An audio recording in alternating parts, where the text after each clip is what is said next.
I do think like Bob Iger has been on the hit list. The She-Hulk actress, she also came out and basically told Bob, "You need to share your money."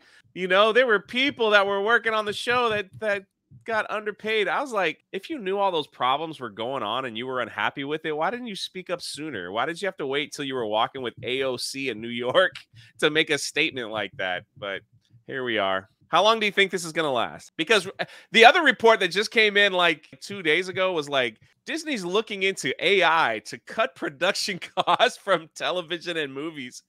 And you're just like, that's one of the things that they're protesting, is it not? Like they're scared that AI is going to like drip into their industry and take away all their jobs, apparently. So they want regulation for it. Yeah. So the guy has to sell his $5 million home and not. Yeah, Billy Porter. I got a video coming out on Billy Porter's dumb bitch ass in a little bit here. A guy who's made millions of dollars in his career, probably has a multi-million-dollar house, is being forced to sell his house because he's been out of work for like 30 fucking days.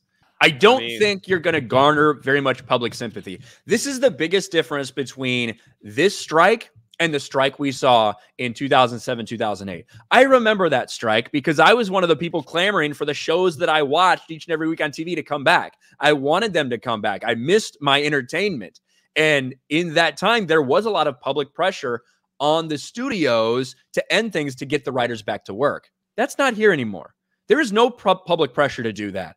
Late night shows have not been on air for over 3 months, and literally no one misses them. Nope. People are not clamoring for these writers to get their jobs back. They don't want them to have their jobs back because over the past couple of years, Hollywood, the entertainment industry, has pushed normal people away. They've pushed people away from wanting to have anything to do with the content they're putting out. So they're not missing it. They're not wishing that it'll come back on air. So when people like Billy Porter tell these stories about, it's so evil, I had to sell my home, they're already starving people like me out. A guy who's made millions of dollars, a guy who likely had to sell a multi-million-dollar home, who can't budget himself well enough to go 1 month without working before he has to sell his house. Meanwhile, these very same people are the ones who were advocating and pushing propaganda to everybody to convince you that we need to lock the entire country down, that mom and pop stores, they need to go out of business. Fuck them. They don't deserve that. This is for everyone's protection.